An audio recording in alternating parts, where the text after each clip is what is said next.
ذوالجلال جہاں ہمارے خالق و مالک اور رازق ہیں، وہاں اس کی رحمت کے بغیر نہ تو دنیا میں کامیابی ہے اور نہ ہی آخرت میں کامیابی۔ رسول اکرم صلی اللہ علیہ وآلہ وسلم نے صحابہ کرام کو یہ راز دیا تھا، لن يدخل احدكم الجنة بعمله۔ میرے صحابہ تم میں سے کوئی شخص بھی عمل کی وجہ سے جنت نہیں جائے گا۔ صحابہ کرام نے تعجب کرتے ہوئے سوال کیا، ولا انت یا رسول اللہ، اللہ کے پیارے پیغمبر صلی اللہ علیہ وسلم، کیا آپ بھی عمل کی وجہ سے جنت نہیں جائیں؟ قال ولا انا الا ان يتغمدني الله برحمته الواسعة۔ میں بھی اپنے عمل کی وجہ سے جنت نہیں جاؤں گا، بلکہ اللہ کی رحمت کی وجہ سے جاؤں۔ یہ پیغام اس قدر گہرا پیغام ہے کہ دنیا میں انسان جتنے بھی اعمال بجا لاتا ہے، اسے کبھی بھی اپنے اعمال پہ ناز نہیں کرنا چاہیے، کبھی بھی اس کو اپنے عمل پہ گمنڈ اور غرور نہیں ہونا چاہیے۔ جب تک اللہ کی رحمت شامل حال نہ ہو، انسان اس کی کوئی قیمت نہیں ہے۔ جس طرح آخرت میں اللہ کی رحمت کے بغیر کامیابی ممکن نہیں ہے۔ میرے معزز، میرے مکرم، میرے محتشم اور میرے معزز، یاد رکھنا، دنیا میں بھی اس کی رحمت کے بغیر انسان کی کوئی قیمت نہیں۔ اس لیے ہر وقت اسی کی پناہ تلاش کرنا، ہر وقت اسی پر ہی توکل کرنا، اسی پر ہی اعتماد اور بھروسہ کرنا، یہ وہ سب سے آسان راستہ ہے جس سے آپ زندگی کی ہر مصیبت سے اپنے آپ کو محفوظ کر سکتے ہیں، کور کر سکتے ہیں۔ سلف صالحین اور ہمارے درمیان یہی تو ایک فرق ہے۔ سلف صالحین کا اعتماد ہوتا تھا اللہ پر، گمان ہوتا تھا اللہ پر، وہ مان رکھتے تھے اللہ پر، نہ اللہ ان کا اعتماد توڑتے، نہ ان کا گمان توڑتے اور نہ ہی ان کا مان توڑتے تھے۔ ہمارا اعتماد اور مان ہوتا ہے انسانوں کی ہاتھوں سے بنائی ہوئی دوائیوں پر، انسانی سوچ اور فکر پر۔ یہ انسانی ناقص ہے، اس پہ کیا گیا اعتماد کیسے ناقص نہیں ہوگا؟ اس لیے آج کی اس مضمون میں ہم صرف دو باتیں ہی سمجھنے کی کوشش کریں گے، ایک اللہ ذوالجلال کی پناہ لینا اور ایک اللہ ذوالجلال کے نام سے ہر کام کو شروع کرنا۔ یہ انسانی زندگی کی حفاظت اور انسانی زندگی کی تمام برکتوں کو انسان کے دامن میں جمع کر دے۔ رسول اکرم صلی اللہ علیہ وآلہ وسلم نے، آپ پوری سیرت کا مطالعہ کیجیے، زندگی میں ایک مرتبہ بھی آپ نے کسی انسان کو اللہ کے سوا کسی کے ساتھ نہیں جوڑا۔ ہمارے سامنے تو کوئی بات آ جائے نا، تو ہمارا پہلا قدم یہ ہوتا ہے تو آپ یہ تعویذ لے لیں، آپ یہ چھلا پہن لیں، آپ یہ دھاگا باندھ لیں۔ رسول اللہ صلی اللہ علیہ وسلم نے جو دین پیش کیا ہے، جب بھی کوئی مشکل آئی ہے کسی صحابی پہ تو رہنمائی کیا دی ہے؟ اس رب کی طرف رجوع کرو، اس رب کی ضمانت اور امانت کو طلب کرو جس کو رب نے ضمانت دے دی۔ جو اللہ کی امانت میں چلا گیا، اللہ ذوالجلال کی امانت اور ضمانت میں جانے والا کبھی بھی نقصان نہیں اٹھائے گا، اس کی حفاظت بھی پھر اللہ ہی کرتے ہیں۔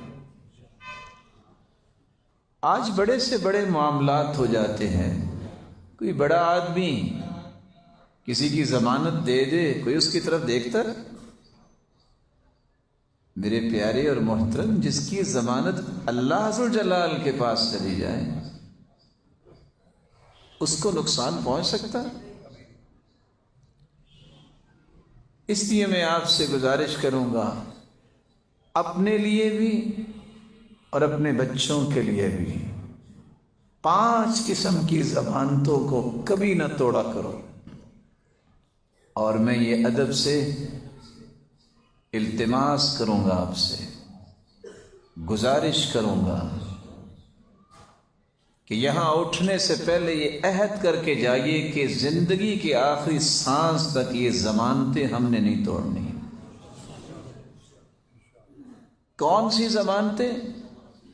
جن 5 ضمانتوں کے ساتھ انسان زندگی کی ہر دکھ، ہر پریشانی، ہر مصیبت سے، ہر ناکامی سے محفوظ ہو جاتا ہے۔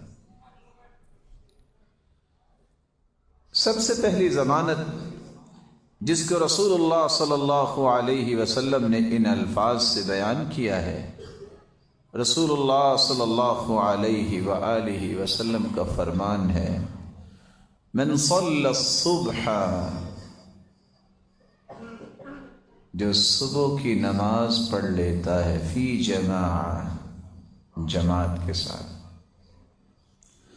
من صلی الفجر فی جماعہ، یہ صبح کی نماز جماعت کے ساتھ پڑھ لیتا ہے، فہو فی ذمۃ اللہ، وہ اللہ کی ضمانت اور امانت میں چلا جاتا ہے، اس کی حفاظت پھر اللہ کرتے ہیں۔ فلا تخفروا ذمۃ اللہ، مسلمانوں اپنے ہاتھوں سے یہ ضمانت توڑا نہ کرو۔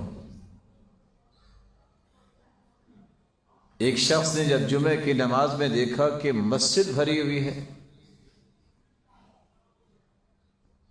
جب دوسرے دن فجر کی نماز میں دیکھا تو ایک صف تھی، کہا جس دن فجر کی نماز پہ اتنے لوگ آگے جتنے جمعے میں تھے تو یقین ہو جائے گا بیت المقدس آزاد ہو گئی۔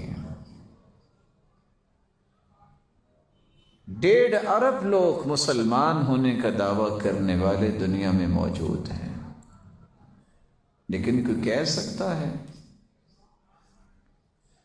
کہ 50 کروڑ نمازی ہیں؟ اللہ ذوالجلال کی عبادت ہی تو ہماری زندگی کا اصل مقصود و مطلوب تھا۔ اگر انسان کو اپنے مطلوب و مقصود کا ہی پتہ نہیں ہے، زندگی کے مقاصد کا ادراک نہیں ہے، وہ دنیا جہان کی کامیابیوں کو چیلنج کرتا پھرے، وہ اللہ کے ہاں تو اس کی کوئی قیمت نہیں۔ اور یہی وہ فرق ہے جو ہم سمجھنے سے قاصر رہے، جو صحابہ کو سمجھ آ گیا۔ ہمارے نزدیک نعمت ہی وہ رہ گئی ہے کہ مال کس کے پاس زیادہ ہے، گھر کس کا بڑا ہے، کاروبار کس کا وسیع ہے، کھانا پینا کس کے پاس زیادہ ہے، جبکہ ابو الدرداء رضی اللہ تعالی عنہ فرماتے ہیں، من لم يعرف نعمت اللہ علیہ الا فی مطعمہ ومشربہ، وقال الحسن وملبسی، جس بندے کا یہ نظریہ ہو فلاں کا کھانا پینا بڑا وسیع ہے، بڑی نعمتیں ہیں، لباس بڑا عمدہ پہنتا ہے۔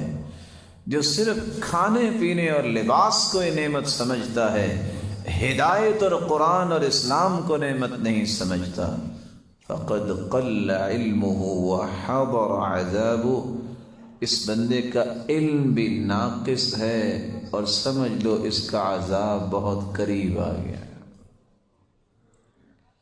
یہ صحابہ کی فہم تھی۔ اس لیے اللہ حضر جلال کی پناہ لینا، اپنے آپ کو اللہ کے حوالے کر دینا، یہ وہ کامیابی کا آسان ترین راستہ ہے جس سے آپ کو بہت سارے لمبے سفر نہیں کرنے پڑیں گے، بلکہ دوسرے الفاظ میں مخلوق کے سامنے دھکے نہیں کھانے پڑیں گے۔ جس شخص کو اللہ نے توحید کی نعمت سے نوازا ہے، اس سے بڑا کوئی خوش نصیب نہیں۔ توحید اور منہج صحیح نہ ہو، وہ در در کی ٹھوکریں کھاتا ہے لیکن چین اسے نصیب نہیں ہوتا۔ رسول اللہ صلی اللہ علیہ وسلم نے اس لیے پہلی ضمانت یہ دی ہے، صبح کی نماز باجماعت پڑھنے کی عادت بناؤ۔ صبح کی نماز باجماعت پڑھنے والا کتنا خوش نصیب ہے، اور پھر اللہ اسے توفیق دے دے وہ عصر کی نماز بھی باجماعت پڑھے۔ یہ دو ہی نمازیں ہیں جہاں فرشتوں کی ڈیوٹیاں چینج ہوتی ہیں۔ اللہ تعالیٰ فرشتوں کو بھیجتے ہیں، اور جب فرشتے واپس جاتے ہیں تو اللہ مالک الملک سوال کرتے ہیں، من این اقبلتم، کہاں سے آئے؟ وہو اعلم بہم، اللہ تو جانتا ہے کیونکہ بھجوایا تو اللہ نہیں۔ من عند عباد لک فی الارض، اللہ تیرے بندوں کے پاس سے آئے۔ اچھا کیا کر رہے تھے وہ؟ فرشتوں کا جواب کتنا خوبصورت ہے، کاش یہ جواب میرے اور آپ کے لیے بھی فرشتے دیں۔ اے اللہ، اتیناہم وہم یصلون وترکناہم وہم یصلون، گئے تھے تب بھی وہ نماز ہی پڑھ رہے تھے، جب آئے ہیں تو تب بھی نماز ہی پڑھ رہے تھے۔ یہ وہ گواہی ہے جس کے بارے میں فرشتے گواہی دے دیں، دنیا کی کسی گواہی کی کسی کو ضرورت نہیں۔ فرشتے گواہ، اور کھربوں فرشتے گواہ جس کے بن جائیں، مالک الملک اسے اپنے انعامات اور جنت سے محروم کیسے کرے؟ من صلی البردین دخل الجنہ، دوسری روایت کے الفاظ ہیں، یہ صبح اور عصر کی نماز باجماعت پڑھ لیتا ہے، خوش ہو جائے یہ جنتی ہے۔ دوسری ضمانت جو اللہ ذو الجلال نے عطا کی ہے، اس قدر خوبصورت ضمانت ہے، یہ اپنے بچوں کو سکھائیے۔ ہر نماز کے بعد صبح و شام یہ معمول بنائیں۔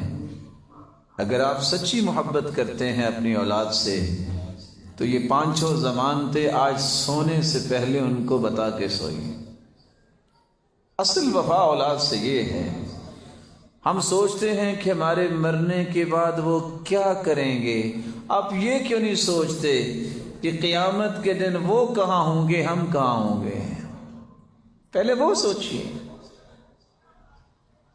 رسول اکرم صلی اللہ علیہ وسلم نے فرمایا، من قرأ آیت الکرسی دبر كل صلاة مکتوبہ لم يمنعه من دخول الجنة الا ان يموت۔ خوش نصیب ہے وہ شخص جو شخص فرض نماز کے بعد آیت الکرسی پڑھ لیتا ہے، اس کے اور جنت کے درمیان صرف موت کا پردہ حائل ہے۔ جس دن آنکھیں بند ہوں گی جہنم سے آزاد اور جنت کا مہمان بن جائے گا، اور شیطان سے اس کی حفاظت ہو جائے گی۔ رسول اکرم صلی اللہ علیہ وسلم نے فرمایا تھا، جب وہ سیدنا ابو ہریرہ رضی اللہ تعالی عنہ وہ دیکھتے ہیں کہ ایک شخص جو ہے وہ اناج بھر رہا ہے، تم نے پکڑ لیا اور وہ شیطانی تھا. ایک دن، 2 دن، 3 دن کہتا آج چھوڑ دو، کل نہیں آؤں گا. پھر دوسرے دن آ گیا، پھر تیسرے دن آ گیا. کہا اچھا میں آپ کو ایک بات بتا دیتا ہوں، تم رات کو آیت الکرسی پڑھ لینا، میں صبح تک تیرے قریب نہیں آؤں. اللہ کے رسول نے فرمایا صدقک وہو کذوب، دنیا جہان کا جھوٹا ہے شیطان، لیکن یہ بات سچ بول گیا. آیت الکرسی اس قدر عظیم نعمت ہے، اس میں اعظم ہے، اور اس میں اعظم کے ساتھ دعا کی گئی، کبھی اللہ رد کرتے ہی نہیں ہیں. اپنے بچوں کو اپنے پاس بٹھا کے صبح و شام ان سے آیت الکرسی سنو. چھوڑ دو ان باتوں کو کہ بچے پڑھ لیں گے. اب بچوں کے پاس ملہیات بہت ہیں. آپ 2 منٹ ذرا اپنی توجہ ہٹا کے دیکھیں وہ کہاں سے کہاں پہنچ چکے ہوتے ہیں، تخیلات میں بھی، تفکرات میں بھی، اور فزیکلی بھی واقعتاً کہاں سے کہاں چلے جاتے. ان سے محبت کیجیے، ان سے وفا کیجیے، ان کو نعمت بنائیے. یہ کب بنیں گے نعمت؟ جب ان کے بارے میں سوچ بنے گی کہ اللہ دنیا میں بھی ہمارے کھلونے ہیں تو جنت میں بھی ہمارے ساتھ رکھنا انہیں. رسول اللہ صلی اللہ علیہ وآلہ وسلم نے ایک تیسری ضمانت عطا کی ہے، من قال حین یصبح وحین یمسی، جو صبح اور شام یہ دعا پڑھ لیتا ہے، بسم اللہ الذي لا يضر مع اسمه شيء في الأرض ولا في السماء وهو السميع العليم. 3 مرتبہ صبح پڑھ لیں اور 3 مرتبہ شام کو پڑھ لیں. رسول اکرم صلی اللہ علیہ وسلم کا فرمان ہے ثم لم يصبه فجأة بلاء، کبھی اس کو کوئی اچانک مصیبت نہیں آئے گی. یہ اس ہستی نے فرما دیا ہے جس کی زبان پہ اللہ ذوالجلال حق کو جاری فرمایا کرتے تھے. اپنے آپ کو بھی اس دعا کے پابند بنائیے، اپنے بچوں کو بھی یہ دعا سکھائیے. رسول اللہ صلی اللہ علیہ وآلہ وسلم نے گویا کہ اس حدیث کے اندر جتنی بھی اچانک بلائیں انسان کو چمٹتی ہیں ان سے بچاؤ کا ایک آسان راستہ دے دیا.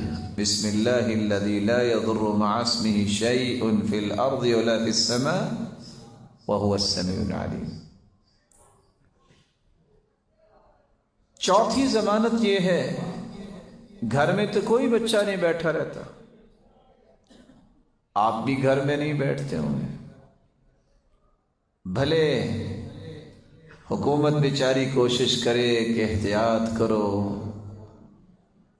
انتظامیہ بھلے کوشش کرے کہ فاصلہ رکھو، کون مانتا ہے؟ کچھ ویسے کہتے ہیں کہ ہم نے بات نہیں ماننی، کچھ کہتے ہوگا کیا، اور کچھ کہتے ہیں کہ ہوگا یا نہیں ہوگا یہ تو اللہ کو پتہ ہے، لیکن ہمیں اللہ پہ کوئی یقین اور اعتماد بھی ہونا چاہیے. وَلِكُلٍّ وِجْهَةٌ، ہر ایک کا اپنا اپنا ایک نظریہ ہے. لیکن آپ جہاں بھی جائیں، رسول اکرم صلی اللہ علیہ وسلم نے سمجھایا تھا کہ جو شخص جہاں بھی پڑاؤ ڈالتا ہے، جہاں بھی جا کے رکتا ہے، وہ یہ کلمات کہہ دے اعوذ بکلمات اللہ، جب تک وہاں رہے گا دنیا جہان کی کوئی بھی موذی چیز، نقصان دہ چیز اس کا نقصان نہیں کر سکتی. بہت بڑی ضمانت ہے. اور کس قدر خوبصورت ضمانت اللہ کے رسول صلی اللہ علیہ وسلم نے ان الفاظ کے ساتھ دے دی. فرمایا کہ جو شخص یہ کام کر لیتا ہے صبح یا شام یقین کر کے یہ دعا پڑھ لیتا ہے، اللہم انت ربی لا الہ الا انت. اور مجھے امید ہے کہ آپ سب بھائیوں کو یہ دعا یاد ہوگی. کسی کو یاد ہے سید الاستغفار؟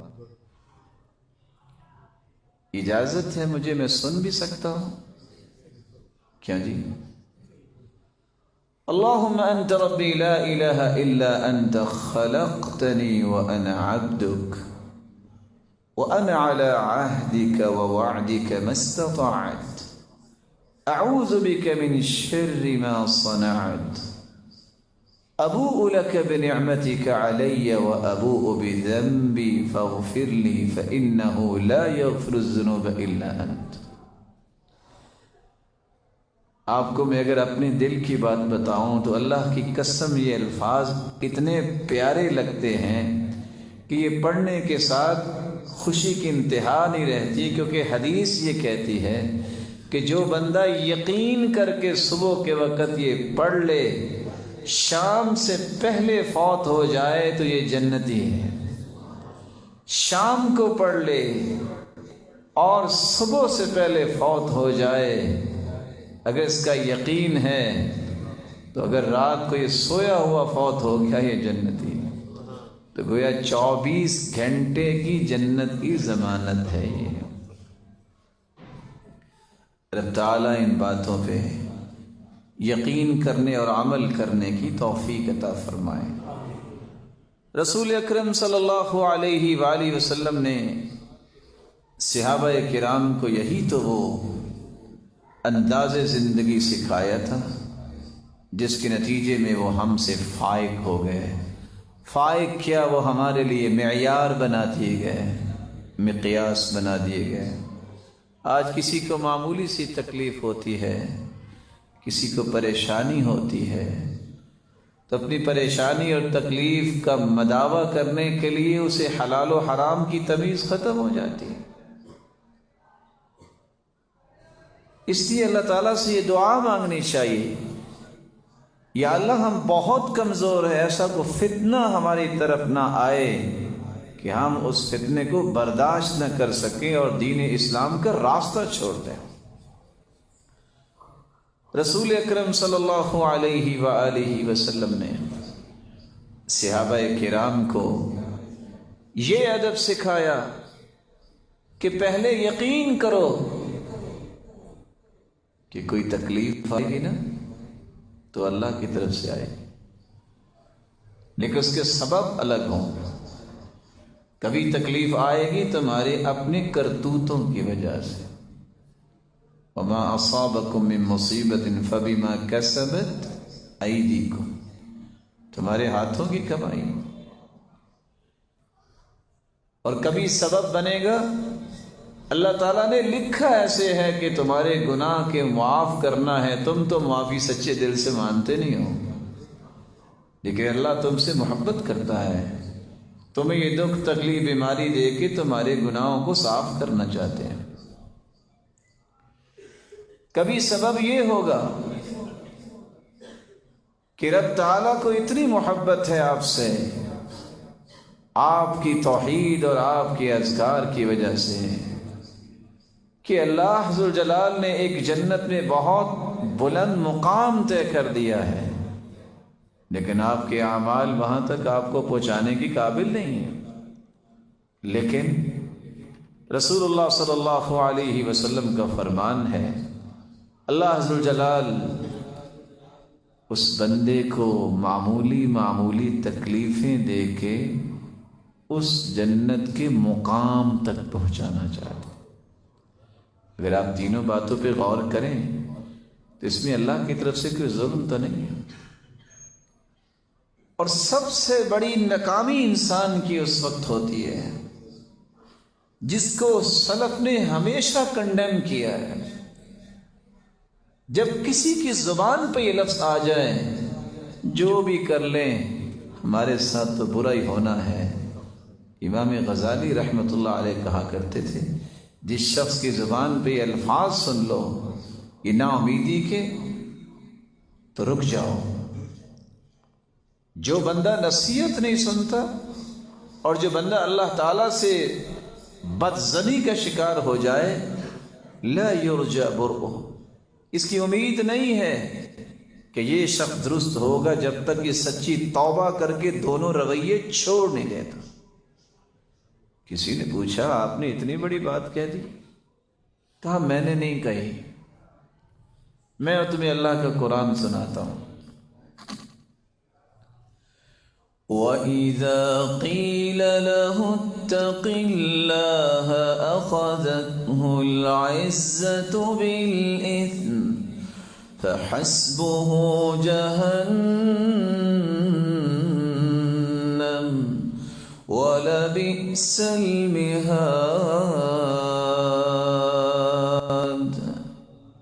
جب کسی سے کہا جائے کہ اللہ سے ڈر جاؤ اور اس کو عزت آڑے آ جائے، مجھے کہہ رہے ہو میں اللہ سے ڈر جاؤں، تم مجھ سے زیادہ نیک ہو۔ یہ وہ رویہ ہے جو انسان کو ہر محرومی کا سبب بنا دیتا ہے۔ نتیجہ کیا نکلتا ہے؟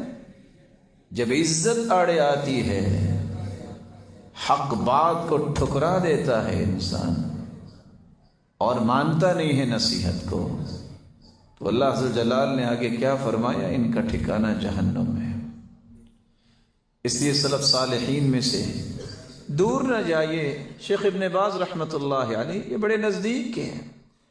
ایک شخص نے اتنا کہہ دیا اللہ سے ڈر جاؤ، وہ رونے لگ گئے، کہتے ہیں دعا کرو اللہ مجھے ڈرنے کی توفیق دے۔ ایمان کی تازگی ہے۔ اس طرح جو اللہ عز و جلال کی رحمت سے نا امید ہو جائے، لا یرجى برؤہ، اس کی گنجائش باقی نہیں رہتی۔ کاش اس کو سمجھ آ جائے کہ دنیا جہان کی اگر بیماریاں اور دکھ اور مصیبتیں جمع ہو جائیں، کبھی اس نے اللہ کی رحمت کا اندازہ کیا ہو یا پڑھا ہو تو اس کو سمجھ آئے نا کہ میرے رب کی رحمتیں وسیع کتنی ہیں۔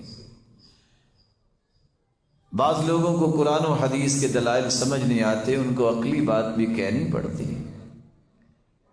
کس قدر خوبصورت طریقے سے سمجھانے والے نے سمجھایا کہ چڑیا پرندہ ہے، یہ اڑان تو بھرتی ہے لیکن کتنی کوڑے گی؟ اگر اس کے منہ میں مٹی ڈال دی جائے چونچ میں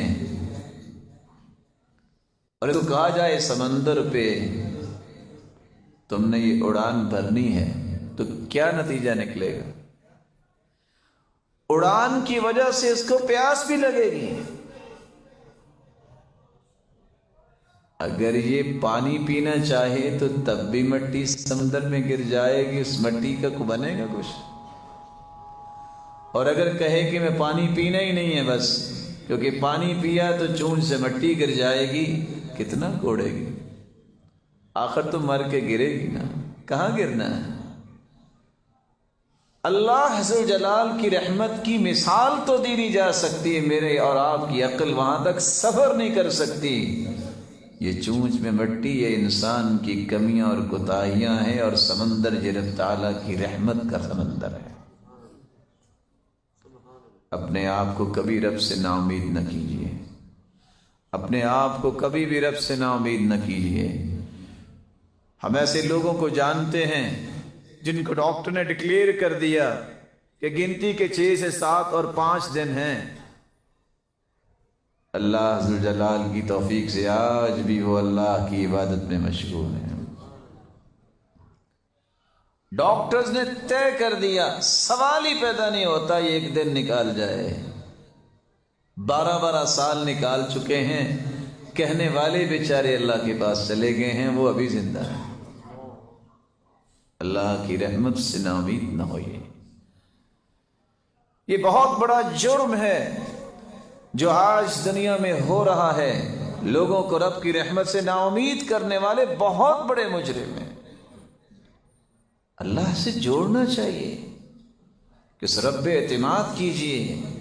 کسی چودھری ڈیرے والے پہ کوئی اعتماد کر لے وہ نہیں کسی کو ہاتھ لگانے دیتا. جو رب پہ اعتماد کر لے تو رب اس کو ضائع کر دے گا. اللہ عز و جلال ہمیں اس بات کی سمجھ عطا فرمائے.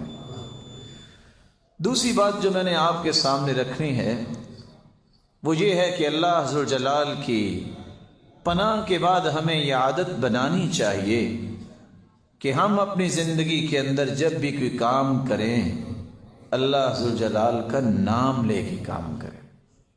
رسول اللہ صلی اللہ علیہ وآلہ وسلم نے صحابہ کرام کو اس بات کی تلقین بھی فرمائی اور تعلیم بھی فرمائی. اور آج ہمیں یہ بات بھی سمجھنا ضروری ہے. آپ نے دیکھا ہوگا کہ کتنے لوگ سوال کرتے ہیں اچھا جی بسم اللہ ہم پوری پڑھیں کہ آدھی پڑھیں. میں کبھی کبھی سوچتا ہوں کہ ہم بہت کمزور ہیں. بات نہیں حقیقتاً کمزور ہے. یعنی میری زندگی گزر گئی ہے اور میں نے ابھی تک یہ بیٹھ کے ایک مرتبہ اس کا فیصلہ ہی نہیں کیا کہ کہاں بسم اللہ پوری پڑھنی ہے اور کہاں آدھی پڑھنی ہے. ساری زندگی میں نے گزار دی 30 40 سال عمر ہو گئی. ابھی ہر مسئلے میں مجھے ڈاؤٹ ہی رہے گا. جو مسائل میری عبادت کے متعلق ہیں میرے عقیدے کے متعلق ہیں میری جنت کے متعلق ہیں اس میں تو مجھے کوئی ڈاؤٹ نہیں ہونا چاہیے. کلیئرٹی ہونی چاہیے میں کیا کر رہا ہوں میں کیا بول رہا ہوں مجھے کیا کرنا ہے اس کے نتائج کیا ہوں گے کل کو اس کی حقیقت کیا کھلے گی. جب بھی کسی سے پوچھیں کہتے بس جی سنا ہی ہے. میرے پیارے بھائی کبھی پڑھ بھی لیا کر کبھی بیٹھ کے سمجھ بھی لیا کر. کبھی تو ذہن بنانا چاہیے کہ آج ہم نے صرف اس لیے کسی کے پاس جانا ہے یا کسی کو بلانا ہے میں اپنی زندگی کے زاویے درست کروانے ہیں. کون زاویے درست کرواتا ہے؟ سچی بات تو یہ ہے کہ اگر میں آپ سے ادباً گزارش کروں کہ کسی شخص نے یہ خواہش نہیں کی ہوگی کہ میں ایک مرتبہ اپنا وضو ہی کسی کو دکھا دوں میں وضو ٹھیک کرتا ہوں. جب میں اور آپ کسی کو وضو کر کے دکھانے کے لیے تیار نہیں ہیں تو ہم اپنے بچوں کو کیسے کہتے ہوں گے کہ بیٹا تم ذرا دکھاؤ نا وضو کیسے کرتے ہو. بیٹی آپ کھانا پکاتی ہو اہلیہ سے کہیں کہ آپ کھانا پکاتی ہو مجھے پہلے وضو تو کر کے دکھاؤ تمہارا وضو ٹھیک ہے. آج یہ شعور ختم ہو گیا. پھر کہتے ہیں کہ ہمارے بچے صحابہ کی طرز زندگی اختیار نہیں کرتے. ان کو بتایا ہو تو اختیار کرے نا. ان کو تو آپ نے بتایا ہی انسٹاگرام ہے اور فیس بک ہے اور وہ کام کر رہے ہیں. وہ آپ گھر میں داخل ہو کے خود چیک کر لیں. مجال ہے کوئی آپ کے سلام کا جواب دے بیٹی اپنی فیس بک پہ بیٹھی ہوگی بیٹا اپنی فیس بک پہ بیٹھا ہوگا. ہاں اگر ان سے سلام کا جواب لینا ہے تو جاتے ہی وائی فائی بند کر کے گھر داخل ہوا کریں یا داخل ہو کے 3 مرتبہ سلام کہہ کے دیکھیں. جواب نہ آئے تو وائی فائی کو آف کر دیں. فٹ سے کہیں گے وعلیکم السلام. کیوں؟ آپ نے قبلہ کعبہ خود بنوایا. سوال کرنے والا سوال کرتا ہے ابا جان یہ سلف صالحین کہتے ہیں کہ 2 3 دن میں قرآن ختم کر ایسا کیسا ہو سکتا ہے؟ یہ تو 6 گھنٹے بنتے ہیں بندہ بیٹھ کے پڑھے تو تب ختم ہوگا. کہا بیٹا ویسے ہی ہو سکتا ہے جیسے 6 گھنٹے تم فیس بک پہ بیٹھ سکتے ہو نا وہ قرآن پہ بیٹھا کرتے تھے. رسول اللہ صلی اللہ علیہ وآلہ وسلم نے 7 ایسی جگہ بیان کی ہے جہاں بسم اللہ الرحمن الرحیم پوری لکھنی چاہیے بولنی چاہیے اور پڑھنی چاہیے. اور کیوں پڑھنی چاہیے؟ کل امر ذی بال لم يبدأ فیہ ببسم اللہ وهو اقطع. ہر وہ کام جو اللہ کا نام لے کے نہ کیا جائے وہ کبھی مکمل نہیں ہو. مقطوع الشرف کبھی وہ کامیاب نہیں ہوا. اللہ ذوالجلال کا نام لینے سے کام میں برکت آتی ہے۔ اس لیے رب تعالیٰ نے تو جب پہلی وحی کا نزول فرمایا تو کیا فرمایا؟ اقرا، پڑھو، لیکن پڑھنا کیسے ہے؟ رب کے نام سے پڑھو، بسم ربک الذی خلق۔ وحی کا آغاز ہی اللہ نے اپنے نام سے کروایا۔ انبیاء کو تعلیم یہ دی، رسول اکرم صلی اللہ علیہ وآلہ وسلم کو سکھایا یہ۔ تو سب سے پہلے رسول اکرم صلی اللہ علیہ وآلہ وسلم کا فرمان ہے، یہاں اہل علم بھی موجود ہیں، دسیوں سال ہو گئے یہ جھگڑے سنتے، او جی سورۃ الفاتحہ میں بسم اللہ پڑھنی چاہیے کہ نہیں پڑھنی چاہیے؟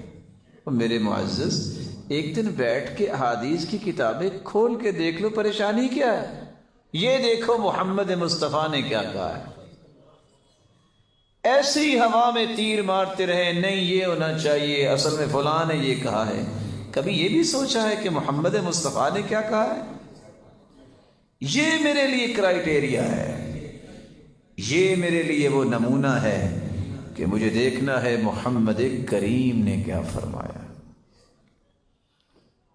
رسول اکرم صلی اللہ علیہ وآلہ وسلم کا فرمان ہے، اور روایت صحیح الجامع کی 729،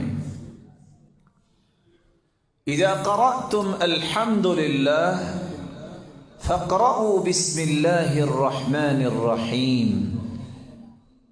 میرے صحابہ، جب بھی تم سورۃ الفاتحہ پڑھو تو سورۃ الفاتحہ سے پہلے بسم اللہ الرحمن الرحیم پڑھ لیا کرو، فإنها أم القرآن وأم الكتاب والسبع المثاني وبسم الله الرحمن الرحیم إحدى آیاتها۔ سورۃ الفاتحہ یہ ام القرآن بھی ہے، ام الکتاب بھی ہے، اور یہ 7 بار بار پڑھی جانے والی آیات بھی ہیں، 7 المثانی بھی ہے۔ اور میرے صحابہ، جو بسم اللہ الرحمن الرحیم ہے، یہ سورۃ الفاتحہ کی ان 7 آیات میں سے جو بار بار پڑھی جاتی ان میں سے ایک آیت ہے۔ جب حدیث صحیح ثابت ہو جائے پھر کسی اور بات کو پیش کرنے کی ضرورت کیا ہے؟ پھر ضرورت کیا ہے کہ فلاں نے یہ کہا ہے؟ کھربو فلان اور علان ہو، ہم محمد مصطفیٰ پہ قربان کرنے کے لیے تیار ہیں۔ آج یہی وجہ ہے، فتنے تو بہت زیادہ تھے، جب ہم نے اصول چھوڑے، منہج چھوڑا، فتنوں نے ایسا کمال دکھایا کہ بڑے بڑے برج الٹا دیے۔ کسی کو پتہ ہی نہیں ہے کہ میں نے کس موقع پہ کیا کہنا ہے، کسی کو پتہ ہی نہیں ہے کہ منہج کیا ہوتا ہے۔ بس نہیں جی، ایسے ہونا چاہیے۔ دین میری اور آپ کی محبت اور عاطفیت یا اپنی سوچ اور تخیل کا نام تو نہیں ہے، دین تو محمد مصطفیٰ کے فرمان کا نام ہے۔ دین محمد مصطفیٰ کے لائے ہوئے دین کا نام ہے۔ اس میں اگر گنجائش ہے تو وہ بات کرو، اس کے اندر گنجائش ہے تو وہ بات اس کے مطابق عمل کرو، نہیں تو آپ ایک نہیں 1000 سال بھی زندہ رہیں گے، آپ کے عمل کی کوئی قدر و قیمت نہیں ہوگی۔ اور یہاں رک کے یہ جاننا بھی ضروری ہے، جس سے مسائل حل ہوں گے، میں کس بات پہ دعویٰ کر سکتا ہوں کہ میں نے سنت کے مطابق کام کیا؟ اس کے لیے 6 اصول ہیں، اور دعویٰ تو نہیں میں کر سکتا، لیکن گزارش ضرور کر سکتا ہوں، اگر کسی کو 6 اصول یاد ہوں زندگی میں کبھی بدعت کے قریب نہیں جائے گا۔ 6 اصول جس کو یاد ہوں، کبھی وہ قرآن و سنت سے تیسرا راستہ نہیں تلاش کرے گا۔ پہلا اصول یہ ہے، ان تکون العبادۃ موافقۃ للشریعہ فی سببها، شریعت وہ عمل بنتا ہے جس کا سبب بھی شریعت نے بیان کیا۔ جس کا سبب شریعت نے بیان نہیں کیا وہ شریعت نہیں، وہ سنت نہیں بن سکتی۔ شریعت نے یہ تو کہا ہے کہ گھر سے نکلو تو 2 رکعتیں آپ پڑھ کے نکل سکتے ہو۔ شریعت نے یہ تو بتایا ہے کہ گھر واپس جانا ہے تو 2 رکعتیں پڑھ کے آپ گھر میں داخل ہو جائیے، جیسے اللہ کے رسول نے پڑھی ہیں۔ لیکن اگر آپ کہو کہ نہیں، میرے گھر میں تو 22 کمرے ہیں، میں نے ہر کمرے میں 4 رکعتیں پڑھنی اور یہ سنت ہے، اس کی تمہیں دلیل دینی پڑے گی۔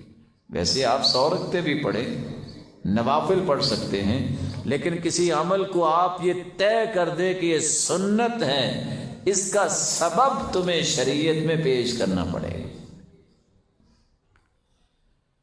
رسول اکرم صلی اللہ علیہ وآلہ وسلم نے سوموار اور جمعرات کو روزہ رکھا، آپ رکھ سکتے ہیں۔ آپ سے سوال کیا گیا کہ آپ سوموار کو روزہ کیوں رکھتے ہیں؟ کہا سوموار کو میں پیدا ہوا تھا اور سوموار کو ہی مجھے میرے رب نے نبی بنایا تھا، اور تیسرا سبب یہ ہے سوموار اور جمعرات کو نامہ اعمال پیش ہوتے ہیں، میرا جی چاہتا ہے جب میرا نامہ اعمال پیش ہو تو میں روزے کی حالت میں ہوں۔ اسی سوموار کے دن آپ خوشی منانے کے لیے کوئی کیک کاٹ لیں، اس کا سبب کیا ہے؟ نبی تو اس دن روزہ رکھتے تھے۔ آپ کسی 7 سالہ بچے سے بھی پوچھیں گے بیٹا جس دن روزہ ہو اس دن کوئی عید ہو سکتی ہے؟ آپ اس کو بھی نہیں منوا سکتے۔ جاہل سے جاہل کے پاس آپ جا کے پوچھئے کیوں جی جس دن روزہ ہو اس دن عید ہوتی ہے؟ وہ کیا کہے گا؟ روزہ اور عید کٹھے کیسے ہوگا؟ سبب شریعت میں ہوگا تو شریعت ہے، نہیں اس کو آپ سنت نہیں کہہ سکتے، اس کو آپ دین نہیں کہہ سکتے۔ ان تكون العبادة موافقة للشریعة فی جنسها، شریعت وہ ہے، سنت وہ ہوگی جس کی جنس بھی شریعت نے طے کر دی ہے۔ آپ نے ہرن تو دیکھا ہوگا، دیکھا کہ نہیں دیکھا؟ لاہور والے چپ کر گئے ہیں، آپ کے پاس تو چڑیا گھر بھی ہے، کبھی نہیں گئے؟ کہتے ہیں ہرن لذیذ بھی ہوتا ہے، اور نیل گائے کی بھی بڑی شہرت ہے کہ بڑی لذت والی ہوتی ہے۔ کیوں جی قربانی بھی ہو سکتی؟ حلال نہیں ہے؟ بولیں لذیذ نہیں ہے تو کیا ہے، اس کو قربانی بھی کر لیں؟ نہیں، شریعت نے جنس طے کر دی ہے۔ وَلِكُلِّ أُمَّةٍ جَعَلْنَا مَنْسَكًا لِيَذْكُرُوا اسْمَ اللَّهِ عَلَى مَا رَزَقَهُم مِّن بَهِيمَةِ الْأَنْعَامِ، قربانی پالتو جانور کی ہوتی ہے۔ کون پالتا ہے جنگل میں جا کے نیل گائے کو، ہرن کو؟ اور پھر امام نووی نے اجماع نقل کیا ہے، الاجماع انه لا يجزئ في الاضحيه الا الابل والبقر والغنم، بہیمۃ الانعام اونٹ ہے مذکر مؤنث، گائے ہے مذکر مؤنث، بھیڑ بکری ہے مذکر مؤنث، یہ 4 ہی تو جوڑے ہیں، ان میں سے آپ قربانی کر لو۔ اگر تو آپ سنت کے مطابق قربانی کرنا چاہتے ہیں تو جو جنس شریعت نے طے کی ہے آپ کو وہ کرنی پڑے گی، اور اگر آپ کے معیارات ہی بدل گئے ہیں اور چھوڑیں جی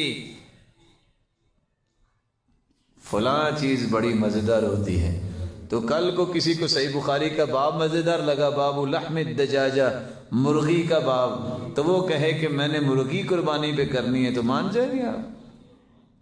معیار شوق اور ذوق نہیں ہے، معیار میری خواہش اور تمنا نہیں ہے۔ سنت وہ ہے جس کی جنس کا تعین شریعت نے کر دیا ہے۔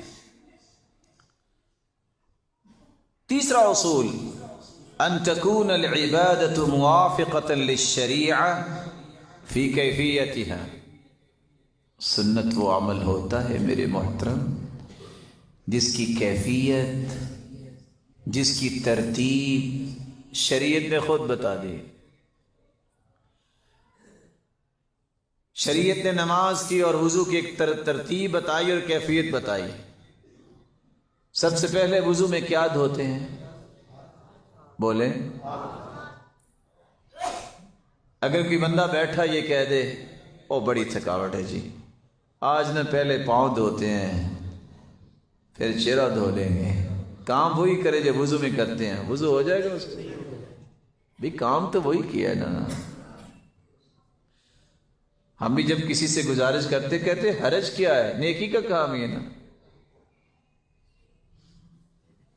اللہ کے رسول صلی اللہ علیہ وسلم نے نماز کی بھی ایک کیفیت بتائی ہے، پڑھ کے دکھائی ہے۔ پہلے قیام ہوتا ہے، پھر رکوع ہوتا ہے، پھر سجدہ ہوتا ہے۔ اگر کوئی کہے بس جی مولانا صاحب آپ کو کیا بتایا، آپ کبھی کوئی بازار گئے بڑی تھکاوٹ ہے تو آج پہلے 2 سجدے کر لیتے ہیں، بعد میں رکوع کر لیں گے، اٹھ کے قیام کر کے سلام پھیر لیں گے۔ چیزیں تو وہی ہیں لیکن یہ سنت نہیں ہوگی، یہ شریعت نہیں ہوگی۔ سنت اسی کو کہتے ہیں جس کی کیفیت محمد مصطفیٰ نے بیان کر دی ہے، کر کے دکھا دیا ہے۔ كان اذا قام من الليل كبر ورفع يديه حذو منكبيه او حيال اذنيه، کیفیت طے ہے۔ اللہ کے رسول جب بھی نماز قریب کھڑے ہوتے تو دونوں ہاتھوں کو کندھوں کے برابر لے آتے یا کانوں کی لو تک اٹھاتے۔ یہ ہے سنت۔ یہ سنن نبی داؤد کی روایت ہے کہ صحابہ سینے تک اپنے ہاتھ اٹھاتے ہیں۔ جو شخص کانوں سے بھی اوپر ہاتھ لے جاتا ہے، اگر دنیا میں کوئی حدیث ہے تو وہ بتانی چاہیے۔